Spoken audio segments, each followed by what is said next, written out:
গরম পড়েছে এই সন্ধ্যায়, এই ছাড়া আর কিছুই খেতে ভাল লাগবে না আমার ভাই। আমি নিজে ঘরেতে ফুচকা দোকানে কিনতে পাওয়া যায় এইগুলো, সেগুলোকে কিনে এনে ভেজে আলুর চাট করে একদম সুন্দর করে গোপালের, আমার হাজব্যান্ডের আর আমার, মানে আমার কর্তামশাইয়ের, গোপালের, আমার বানিয়ে ফেললাম ফুচকা। এবার গোপাল মাছ মাংস ডিম ছাড়া আমরা যা খাই গোপালকে দিয়ে খাই।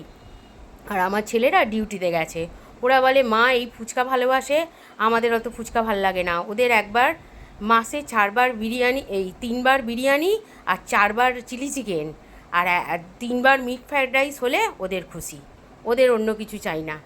ও বাবা, ওদের মানে প্রত্যেক সপ্তাহে মাংস চাই। কোনো দিন আবার কোনো সপ্তাহে আবার 2বার 3বার করে হয়ে যায়। আবার মাটন, ওরে বাবা ওটা তো 15 দিন অন্তর, এত ফ্যাটি চেহারা, বারণ করলেও শুনবে না।